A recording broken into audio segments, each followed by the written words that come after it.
Speaking of someone else that's kind of making headlines for the wrong reasons, and if you want to say Antonio Brown is kind of crazy, this person's kind of being accused of being crazy now. Wichita State men's basketball coach Gregg Marshall, a this big expose report came out recently of all these former it was 20 something former players and like 10 former assistant coaches, accusations of physical abuse and verbal abuse, psychological abuse. They said that he choked an assistant coach, he punched a player. He had, guys that played for him were like depressed and, just wanted to be out of there. They couldn't stand him. And it's not one of these deals where, it's one disgruntled former player, right? Or, one or two or three guys. It's like, it's a lot of guys where to the point where it's kind of undeniable that, something was going down there Right. at Wichita State. And he's probably not going to survive this, with the job. But I was just wondering with that style of coaching, right? The Bobby Knight, old school, yelling, screaming. Some people call it motivational. Some people call it abusive.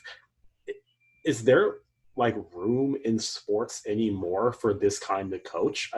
Because we keep saying like, oh, it's a different era. And, we call them old school.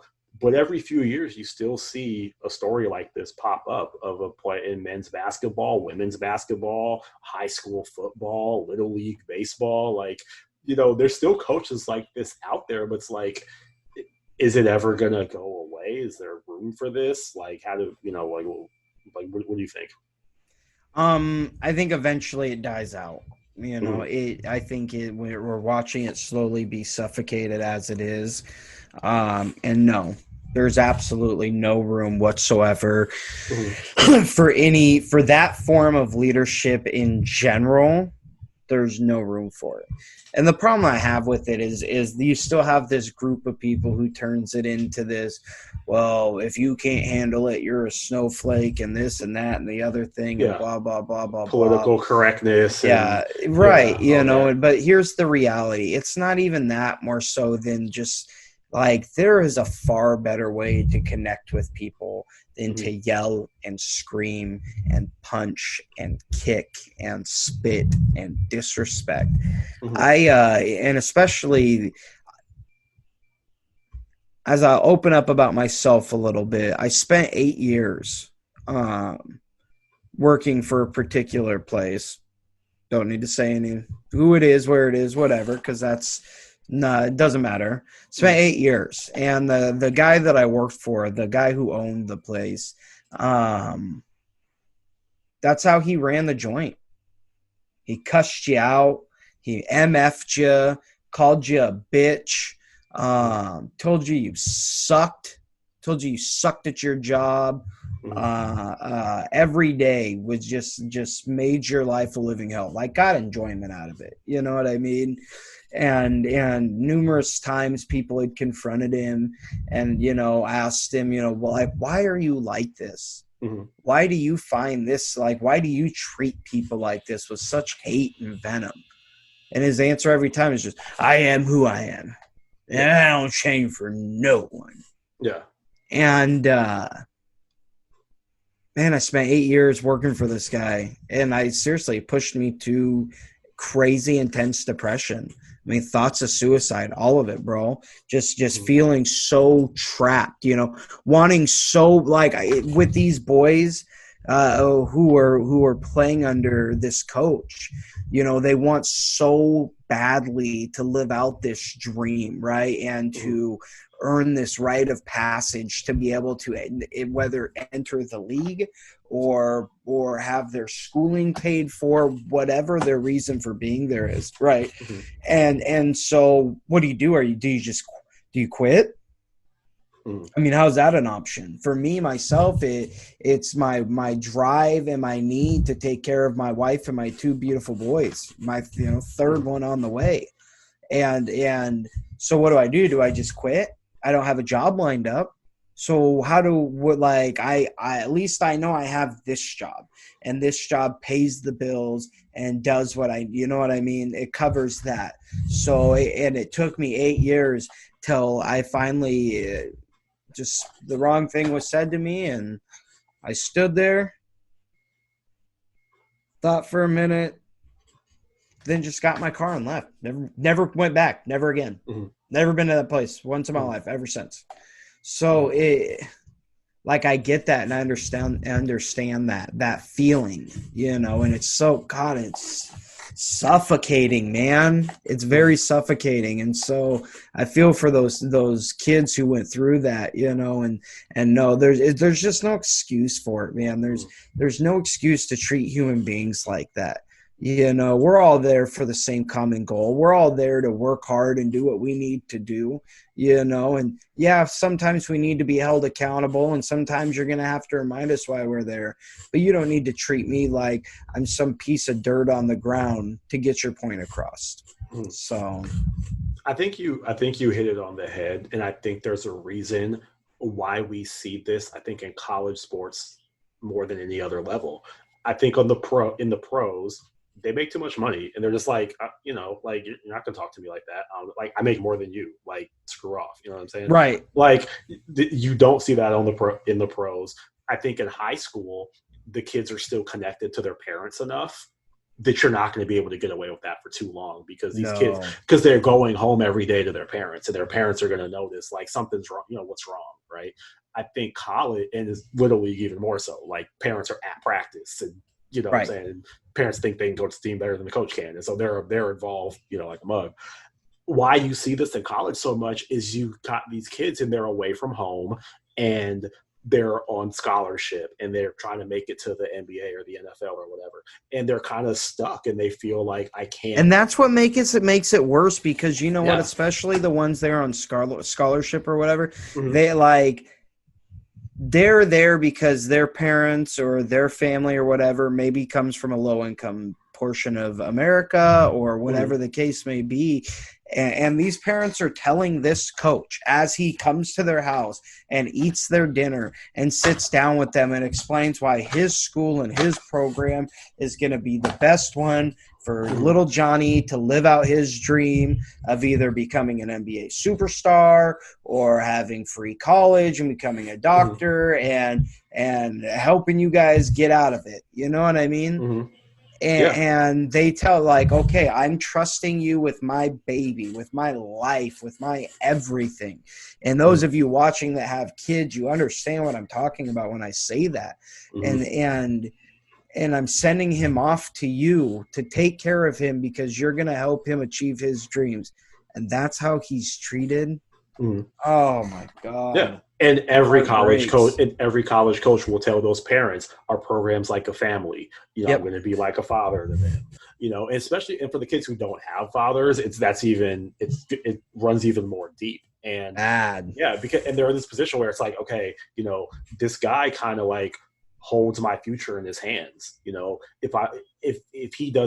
If I don't impress him to where he gives me playing time, or if he doesn't give me good recommendations when it's come time for the draft or for me to hire an agent or whatever, like he can kind of sink my career. I might not go to the pros if I don't, do what he says, and if I don't impress him, or I might get kicked off the team and lose my scholarship or whatever. So the college players are more, susceptible to this kind of treatment than any other level, because the coaches make so much more than them. The major college basketball, college football coach is oftentimes like the highest paid employee in the state.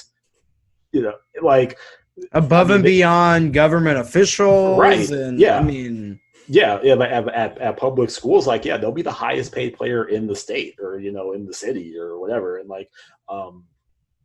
So they have all this power, and too many of them still to this day abuse that power. You see a story like a Gregg Marshall come out every now and then, and it's always like, well, how did this go on for so long? How did he get away with it for so long? Because it takes a player or a former coach to step up and say something. because these programs are they're really insular, and we talked about the Seahawks, how they keep everything kind of in-house. And a lot of college programs are like that. They keep a lot of stuff in-house, and stuff doesn't get out. And, a former player might step up and say something, but the current players aren't going to back him up because they're still there. They don't want to get in trouble. They don't want to lose their scholarship. They don't want to lose their chance at the NBA or the NFL. So they're not going to say nothing. And then some former players are going to be like, well, yeah, but I mean, this coach, he did help me get, if it weren't for him, I wouldn't have got my degree. If it weren't for him, I wouldn't have got to the NBA. They still have some level of gratitude. You saw Bob Knight, he had some of his players they love him. He's a father to them. He's a family member. Yeah, they'll go to bat for him. And one thing I kind of noticed with the Gregg Marshall story, I was kind of following it, through reading stories and, listening to certain podcasts and stuff, was there hasn't been this wave of players coming out to defend him. And he's got a couple of high profile players like Fred VanVleet that plays for the Raptors. And I remember Ron Baker, he was kind of the star of those really good teams that they had. Yeah. They haven't really, he played in the NBA. They haven't really come out and said anything. It hasn't been this no, coach isn't like that. He was a father figure to me. He was great. And it's just these accusations came out, and I think Marshall gave his denial. But other than that, it's just most people in college basketball are kind of yeah. And that's a smoking gun, to be perfectly honest. When Fred VanVleet's sitting there well, I knew that motherfucker was gonna get his. You know what I mean? That's pretty telling, man. That and maybe that's not. Maybe he just doesn't want to get involved. I don't know. Mm-hmm. But it is definitely a smoking gun that. I mean, throughout some of the worst scandals we have seen across college sports in general. You're right. There always is a handful of players or previous staff that will at least come out, and if nothing else, say hey, when I was involved with this guy, that's not how he acted. Yeah. And he was an amazing human being to me. I'm sorry to the victims. I can't believe that happened. That's what I mean. But I didn't see that from him. Right? No, exactly.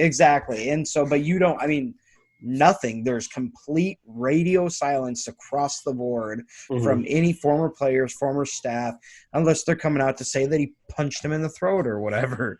Yeah, and and just this being this style of coach and their further existence and how long will this go on. I think that generation, because you see it, kind of with some older coaches, and they were taught by a previous generation. So I feel like the generation of coaches that is going to be taught by the coaches who are active today, I just feel like you said, there's going to be less and less of it as we go along, because it's not it's going to be handed down. You know what I mean? And the coaches who are watching Gregg Marshall now know, well, I can't do this because well, and that's the thing is if nothing else, when stuff like this happen, it shines an incredible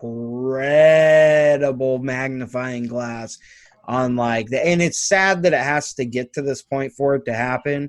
But I mean, just with the Joe Paterno or the Penn State, you know what I mean? What's his name? What was his name? Joe Paterno, right? Well, Paterno was the head coach, but Sandusky was the assistant. Sandusky, that's right. Yeah. And Paterno apparently not reporting, etc.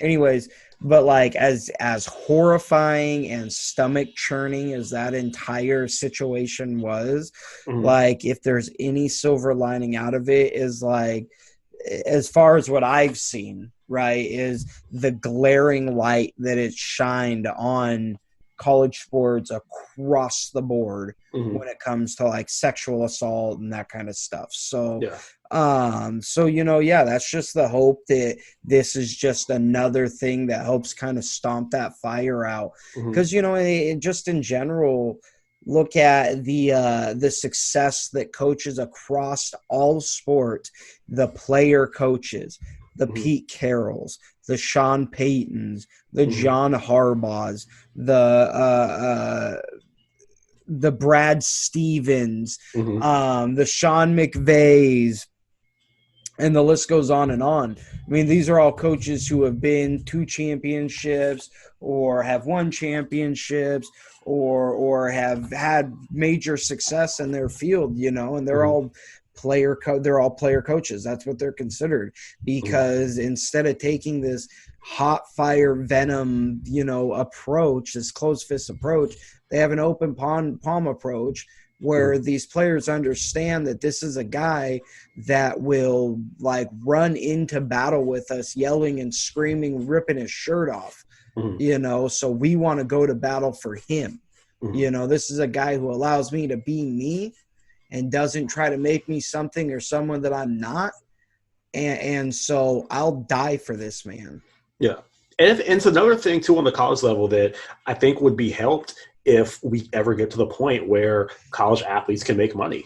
Yeah. You know, part of it is because of the power dynamic is set up the way it is, where the players don't really make money, and they don't, you know, the more money you make, the more options you have, right? It's so simple too. Just let them freaking get sponsors. Exactly. That's what's crazy to me. Right. Not to go off on this tangent, because we definitely got to start moving forward, but like that's how you solve everything. Everybody's always so fixated on this, like, well, how do you figure out the salary? And what does a water polo make compared to a football quarterback? And this and that and burp, burp, burp, burp. No, it's as plain and simple as everything else in America in capitalism, right? If you're a guy who plays at the highest level of the sport that you play, guy or gal, right? And you're the Mac Daddy champion level because you work your butt off, you put in the effort, you put in the face time, you market yourself, and you do everything else necessary,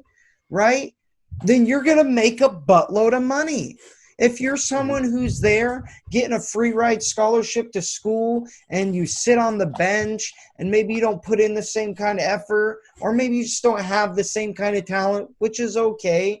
You know, yeah, you might have some opportunities, but you won't have the same. And that just is what it is. It's just crazy why that concept in itself is so mind-boggling to people that they keep talking about like these kids are going to go punch in for an 8-hour workday and collect $15 an hour. You know, no.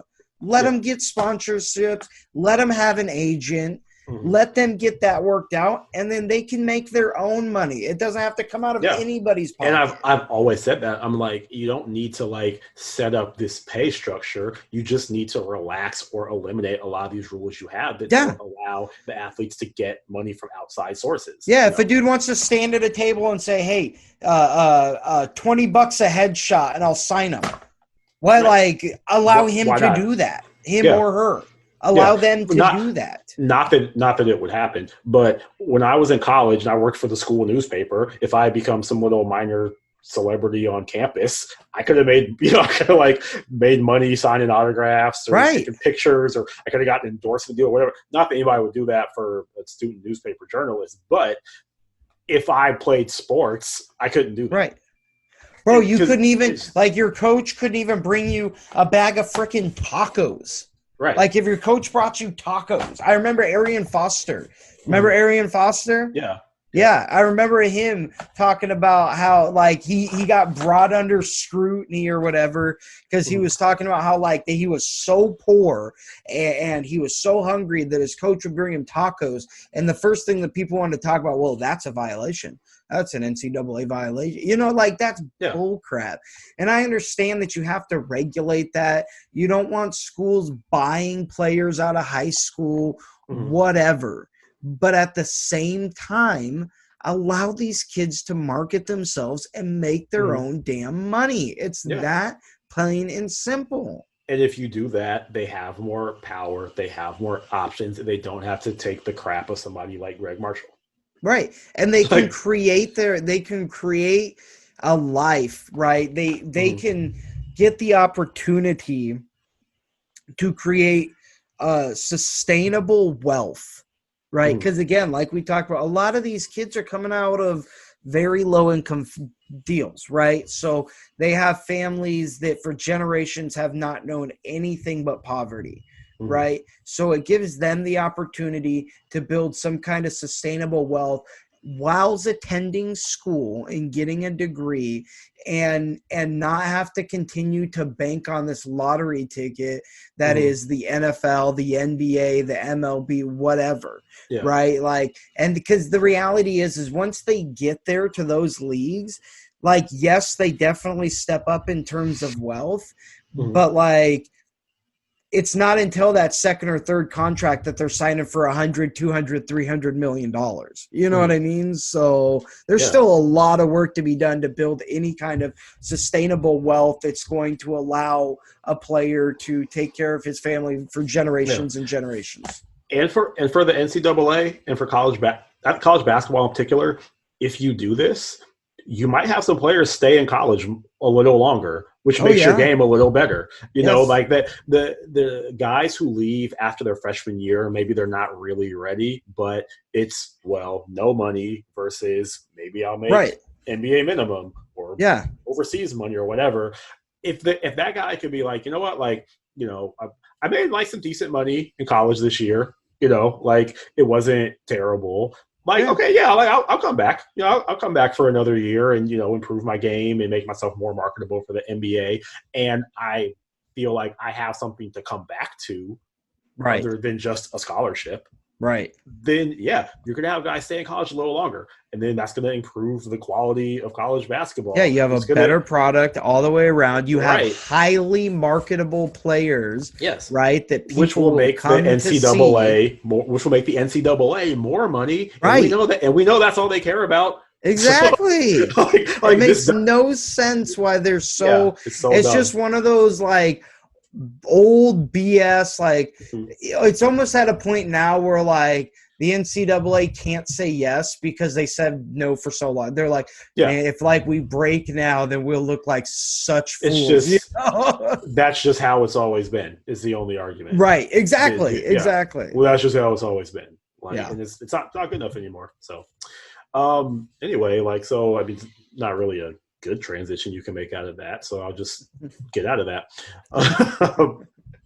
So this will bring us to the sports 101. This is where Austin's going to take you all to school, teach you a little something that maybe you didn't know before about sports. As my cat is sneaking into the room, I guess he wants to hear a little bit of this. So I think you said you're going to tell us about the plus minus stat in basketball today, right? Yes, absolutely. Yeah. So what is plus minus? So plus minus is one of the, if not the greatest single stat to understand the impact that a player has had on his team. Okay. Now, plus minus in general has 3 different subsections to it, right? So when you're when you're trying to understand plus minus, you have to understand these 3 different subsections. We're going to, like last time, have a graphic here. So we're going to have 3 subsections. So your first section, right, your very first one is your point differential when player is on court. So point differential when players on court. Now, what that means is that's just the on court plus minus is, that's what we'll put here. On court plus minus is the point differential when that player is on the court and how much better or worse a team plays, right? So basically, if you've got one player A, right, we'll say here, who when he is on the court, his team's winning, let's say 30-15, right? When he steps off of the court, that player A, his plus minus will be plus 15 because there's 15-point differential when he's coming off of the court, right? On the opposite side of that, you have player B, who when he stepped off of the court, his team was losing 30-15, now making his point differential or his on-court plus minus -15, which is bad. You want a positive plus minus because that means that you've contributed. You know what I mean? You're 15 points. Your team is 15 points better when you were on the court. You know, a lot of the times it's if you're 15 points better, you're like a LeBron James, Anthony Davis, whatever on a good night. But yeah, +6, +8, +10, those are all very solid plus minuses. Mm-hmm. So now what you do from there is then not only do you have your hold on, I'm losing my notes here. Not only do you have your on court that creates that ratio for you, now you have your off court plus minus. That will be bing right here. So off court plus minus is the point differential when a particular player is off the court, right? So when they're sitting on the bench, when they're resting, whatever the case. Now, much like the on court plus minus, the biggest but different, and here's the big difference is, so say player A again, when he steps off the court, the game's tied at 20-20, right? And then comes back on the court with his team trailing 30-24. His off-court plus minus would be -6, which is good. Right. Now, that's your key difference. It was a -6 would be terrible with an on-court plus minus, but a -6 is good with an off-court. Why? Because that means that your team was 6 points worse when you were not on the court, when you weren't there contributing, being a leader, and making the guys around you better, right? Mm. That's not, that means your team was 6 points worse. On the other hand, if you're your player B and say your team you'd say they're 6 points better, so you've got a +6 plus minus off court, that means that your team played more efficiently and 6 points better without you. That's why a lot of the times, and this is why I say that this is, to me, arguably the greatest single stat for how a player plays with a team, is because it, much like QBR in football, it gives a lot of context, and it helps you understand that, the guy may have had a triple-double, but he had a +2 plus minus. So, yeah, he contributed some, but he wasn't worth that many more points. Or he had a -10 plus minus. Or, the guy was a role player who, only had 5 rebounds and 3 assists and a block and a steal and 7 points. But guess what? His plus minus is 12. Because he was just incredibly efficient, right? And when that guy came off of the court, his plus minus was -6 because he contributes in so many ways, but he's not this superstar that's just stuff in the stat sheet. Now, from there, we have on-court plus minus, off-court plus minus, and then the third one is the Rowland rating. Now, the Rowland rating takes your on-court, your off-court, and it takes that formula from there, your on-court minus your off-court, and then that represents your total net team. Your total net points from that is what tells you what a player's his season plus minus would be, basically.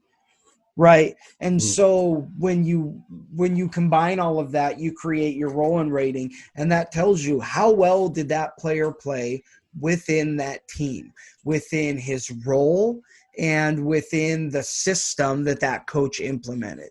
So, yeah, again, that's why sometimes you'll see guys who had huge, ridiculous games and had 40, 50-point nights or whatever, but their plus minus won't be that good, and they may have lost.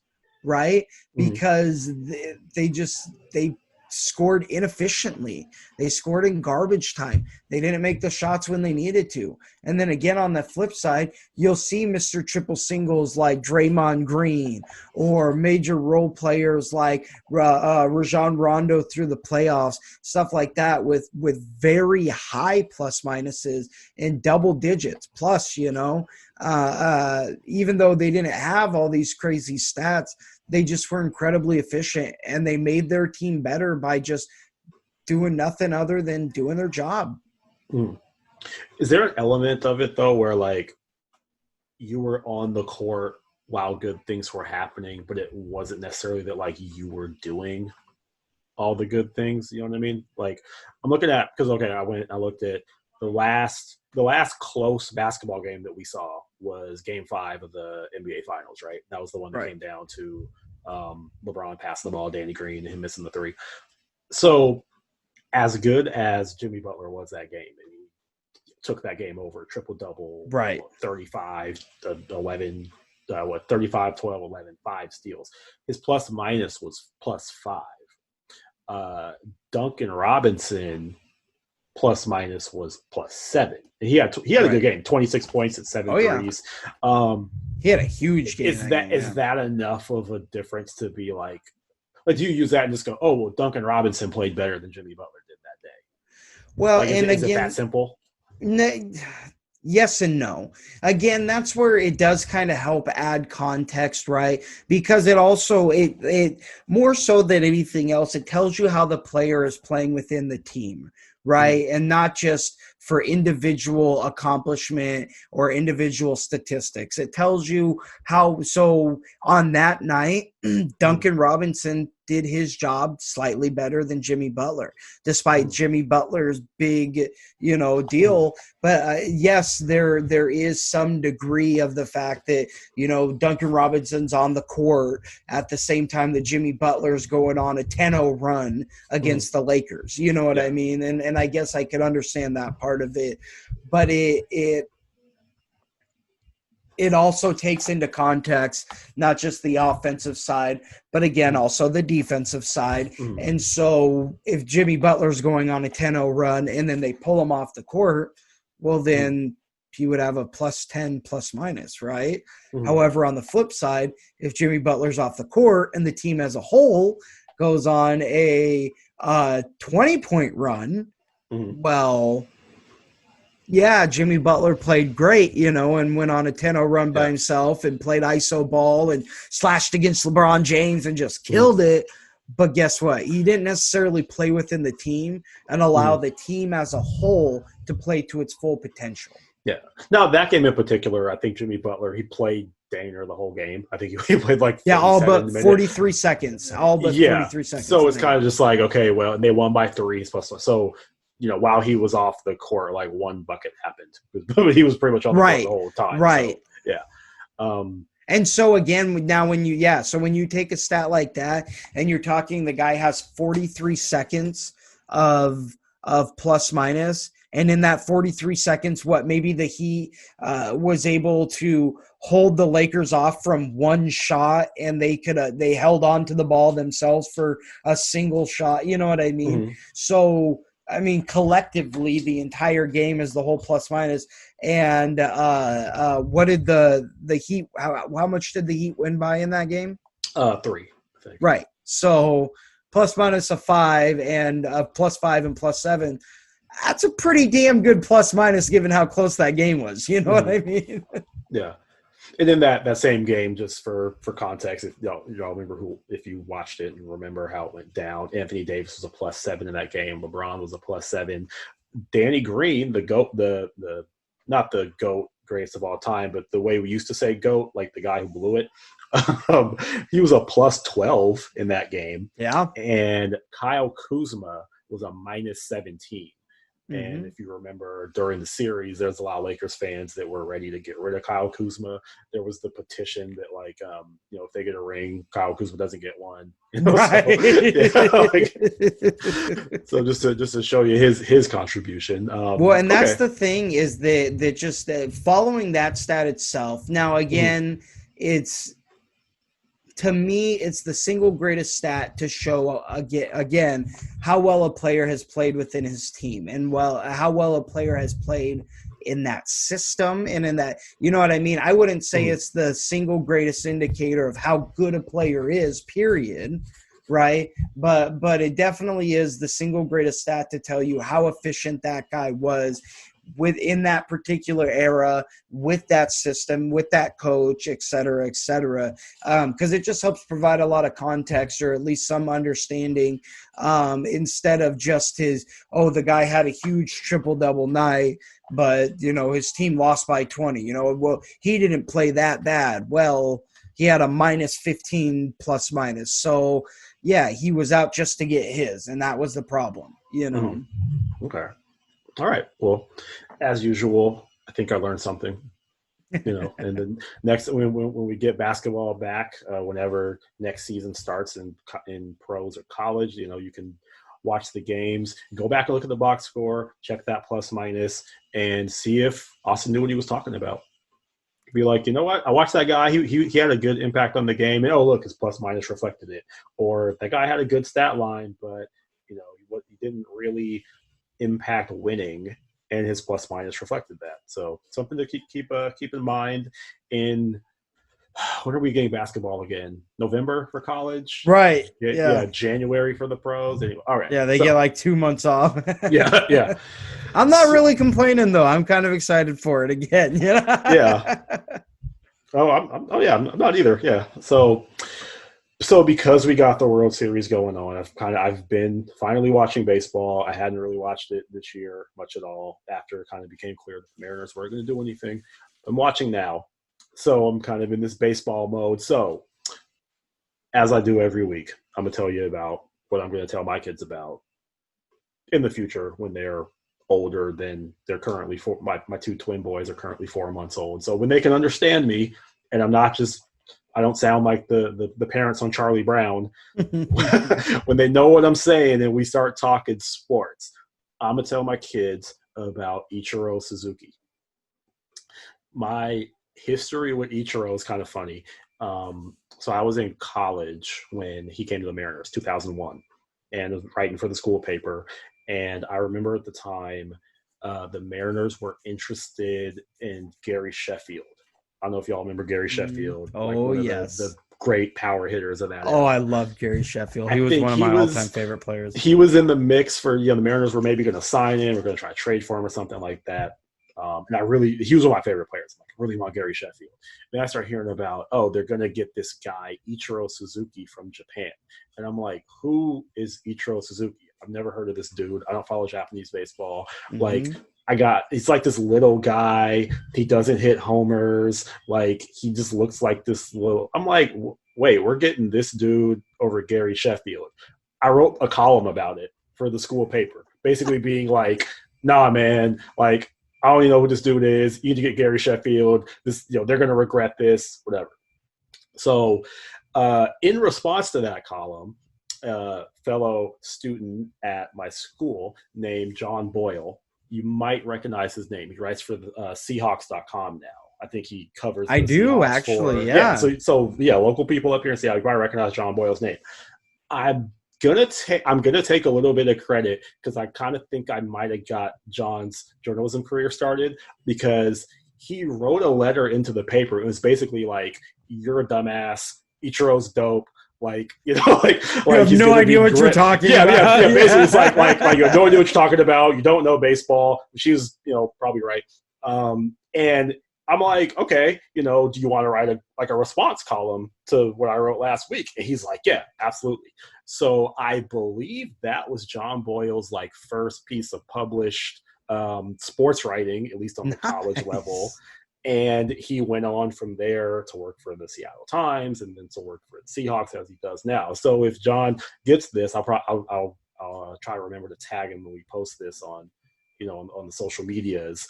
He can correct me if I'm wrong, but I'm gonna say I had a little bit something to do with getting John's writing career off the ground with my dumb cold take. Because he was so dumbfounded by your ridiculous cold take that he was just like, might as well make a career out of it. Yeah. So that was my kind of beginning with Ichiro. It's just I don't know who this guy is. Why are the Mariners signing this guy? They sign him. He goes on to have one of the greatest rookie seasons in baseball history. Yeah. MVP, Rookie of the Year, Gold Glove, Silver Slugger, batting title, led the league in steals. Mariners won it was 116 games that year. Of course, they didn't win the world title because they're the Mariners. From then on, I'm an Ichiro fan. Ichiro is my guy. I can't believe I said those terrible things I said about him when he first started his career. And so for the next, what would it have been? The next 12, 13? How many years did we have Ichiro for? We had him for a long time. I think it was 13, 14, something like that. Yeah. Yeah, Because he came back for, just like Ken Griffey, he came back for a very short period to retire as a Mariner. Yeah. So his first run was from 2001 to 2012, and then we got him again in 2018, 2019. Yeah. But Ichiro, he goes on, puts together just an amazing career. Already had an amazing career in Japan, like 7-time batting champion, like MVP. He's winning MVPs and championships over in Japan. Comes over here, basically has 2 Hall of Fame careers in 2 different leagues. Yep. And Ichiro, I mean, Ichiro taught me a lot about baseball. I think the whole, I always liked fast guys. I liked Ricky Henderson and Vince Coleman and guys who stole bases. But like the way Ichiro used his speed with his hitting and like getting singles, just getting on base and plate discipline and hitting the ball, seemingly hitting the ball where he wanted to hit it. Yep. Ichiro has said numerous times that if he wanted to hit more home runs in his career, he would have. Yeah. He's like, but that's not what my team needed me to do. Yeah. They needed me to get on base and let the guys behind me bring me home. I know people that they went to batting practice at Mariners games, and they said sometimes when he felt like it, Ichiro during bat practice would just be hitting home run after home run. Oh, yeah. I mean, like, and you could tell he's placing them, like, oh, I'm going to, like, he would go, like, home run into left, home run into center, home run into right, home run into right, home run into center. You know what I mean? It's just nuts. Yeah, the control that guy had over hitting the baseball is just never – he's the greatest hitter of all time, in my opinion. The all-time greatest single hitter, like just pure hitter. Ken Griffey's got the sweetest swing of all time, but Ichiro Suzuki, the greatest hitter of all time ever to play the game. Yeah, it's kind of, just kind of a little side tangent. When you think of like the lack of success the Mariners have had, although we've had 3 of the most like unique players ever. Randy Johnson, Ken Griffey Jr., Ichiro Suzuki. Like, 3 of the best players of all time and just super unique. Like, you haven't seen pitchers like Randy Johnson come through. You haven't seen hitters like Ken Griffey come through and the 5-tool, do everything guy. And then you haven't seen someone like Ichiro, this, little, I think I called him in that original, what I call him, like a slap hitting, like singles hitter or something like that. Everything was like a drag bunt, basically. Yeah, which at the time I didn't appreciate, but over the years I got to watch him, I'm just like, man, he's so good at this. He's so dope. Like, and I mean, got to the point where, by the time he was done, like one of the players that like I specifically go out of my way to pay money to watch play baseball. Right. We haven't even talked about his fielding. We haven't talked about his arm. Oh yeah. What he did. Gunning dudes down. Yeah. Oh. Yeah, and again, didn't look like he should have been doing that. He didn't have this big cannon arm hanging off his shoulder, but like, that thing was a rifle, man. Like, he could throw anybody out, home plate, third base, whatever, and accurate, just like with the hitting, accurate as hell. So, just a great career. One of those guys again. My kids get old enough and they want to play baseball. That's someone I'm showing them film of to learn just like the discipline. Some of that stuff each other we can't really teach, but the discipline and just knowing, because I'm realistic. I'm 5'8", their mother's 5'4". They're probably not going to be NBA players, right?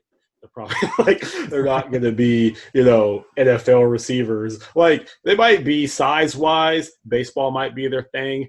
And if they play baseball, they're going to be closer to Ichiro than they are to, like, Aaron Judge. And so, when it's time for them to play and, like, we're going to be watching some films of Ichiro. Like, we're going to teach them, okay, this is a guy you want to maybe pattern your game after. Yeah.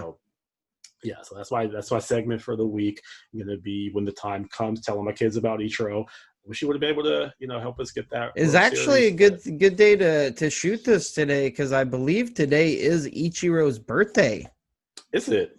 It's either his birthday or some kind of anniversary. I think it's his birthday. I was just earlier today watching. Oh yeah, you're right. October 22nd, 1973. Yeah. Yep. Yeah. Yeah. And because I was just watching some of his greatest moments earlier today on Facebook. Only Mhm. player ever to hit to have 200 hits in 10 straight seasons.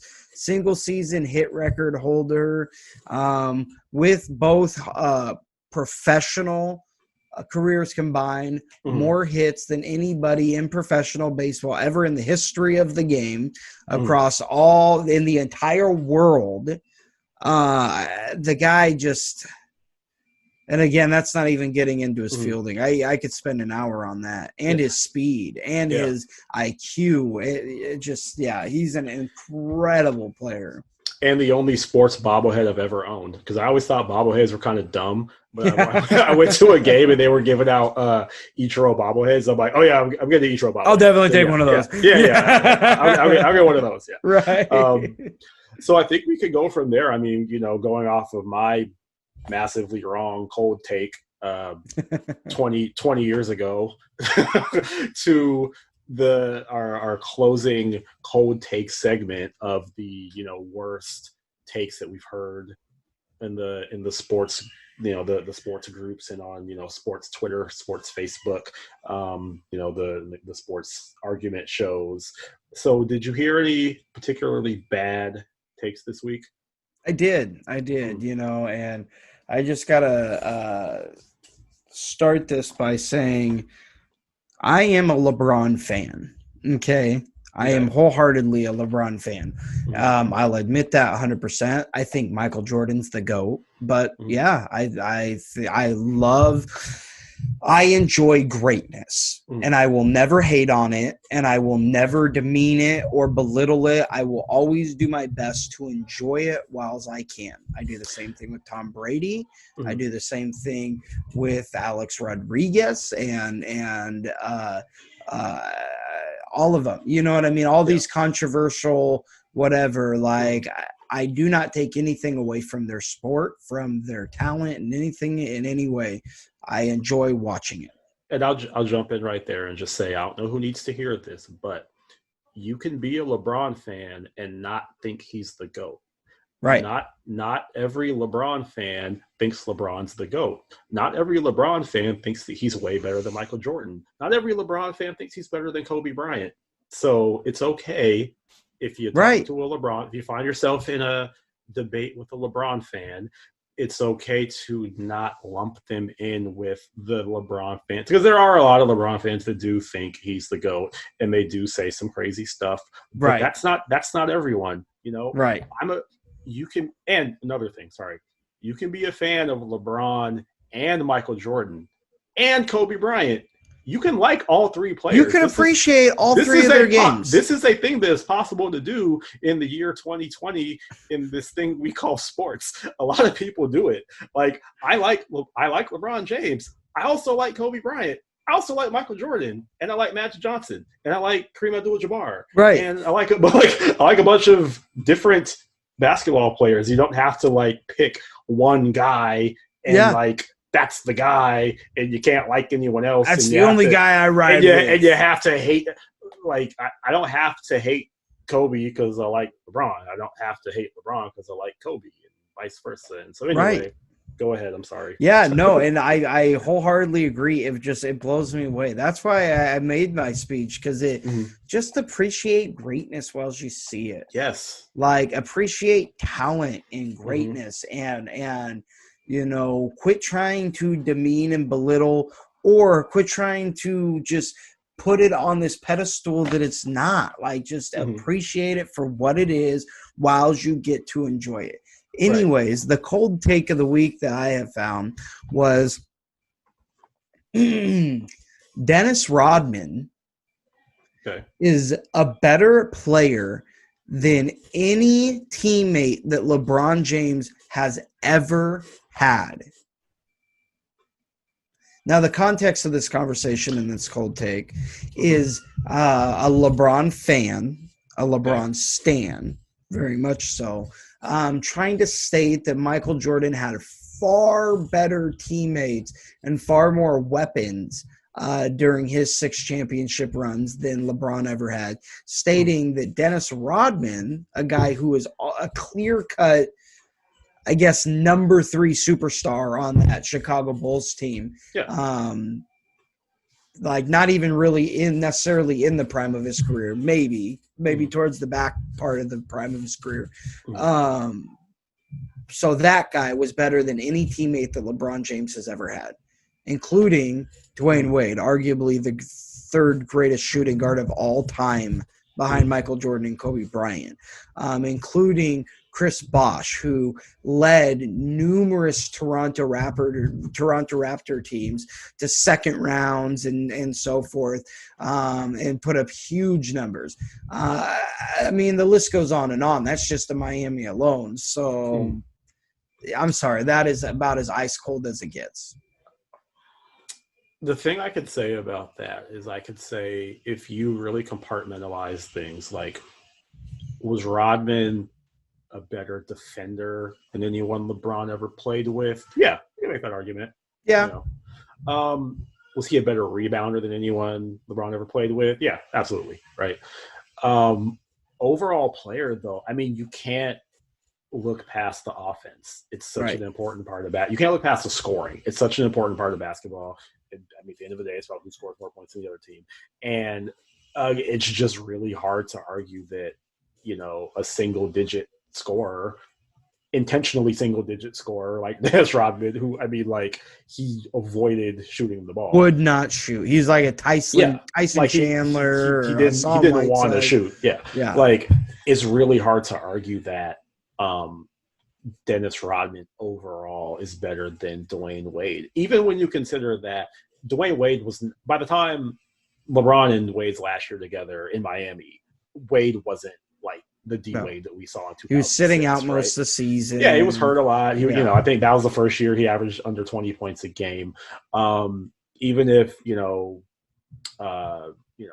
Kyrie Irving with all of his, issues and whatever, those guys' scoring ability makes it kind of tough to say, because Rodney couldn't have been a number 2. Right. He was great as a number 3, and not even a number 3 offensive option, just like the 3rd best player on your team. Because, as great as he was rebounding and defensively, he just wasn't a scorer. He wasn't an offensive threat. And so it's hard to, rank him above Wade or Anthony Davis or Bosh. Well, you look at it like, okay, Rodman's already in the Hall of Fame. Bosh might go to the Hall of Fame, right? Well, but that's the thing is, I don't know. I mean, so Rodman wasn't a first ballot guy. Right, yeah. If you just look at it, he was kind of a fringe guy, and keep in mind that the year that Rodman got in, he was a part of a class of 9, dude. That's and that's a very large, basketball, because keep in mind, it's basketball, not NBA, but basketball Hall of Fame. That's a large class. Like when Yao Ming got in, it was him, Allen Iverson, and I think one other guy. I can't even remember who it was. I think did Shaq go in that year, or was he already in? No, he was already in. Okay. I'm trying to remember. Maybe it was no. It was 3 guys. I just remember specifically as 3 guys, because I remember thinking, I'm like, damn, really? Like just 3 people? Because I know the NFL does like to say it's like something like 8 to 11 every year or something like that, right? And baseball is kind of a similar, like up to I think 8 to 10 or something. Yeah.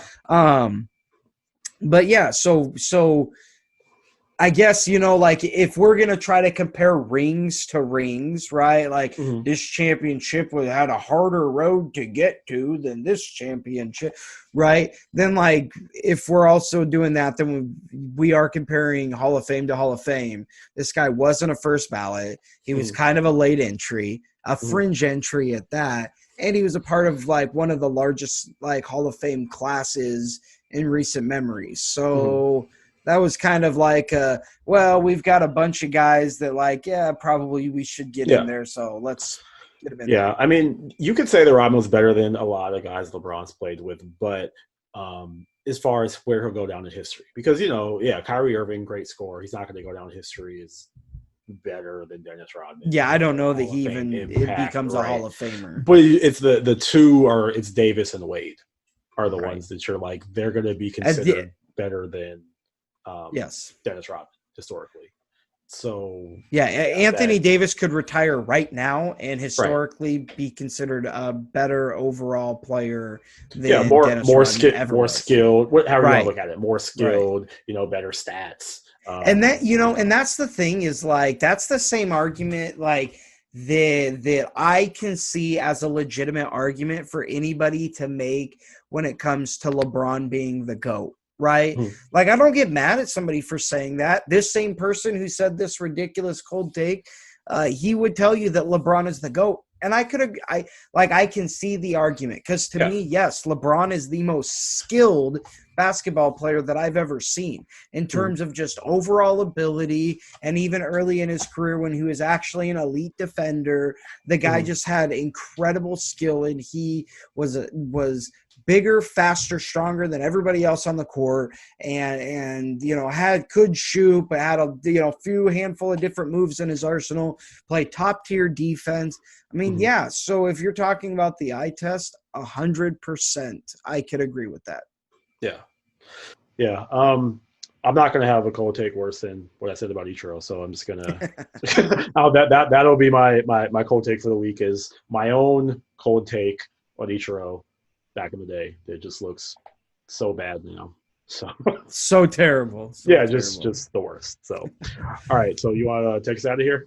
Yes, guys. That is another week 4 of Bring Your A Game. Whoop. In the books. Okay. Make sure if you haven't already, hit that subscribe button, hit that hit that like button, hit that little dangly bell right there in the bottom there, and be notified every time a new video comes up. We appreciate every single one of y'all who continues to watch, and those of you who have subscribed. It means absolutely everything. You're helping us live our dream, of just being able to talk sports and provide good content. So again, I am Austin. You can find me on Twitter at AustinSnyder90, and I am leading with. And I'm Amar. You can find me on Twitter and Instagram at Amar_206. And Amar, when you come to this show, when you show up to the show, what must you bring? You have to bring your A game. Absolutely. So remember that, folks. Until next time, we will see you next week. Peace. See ya.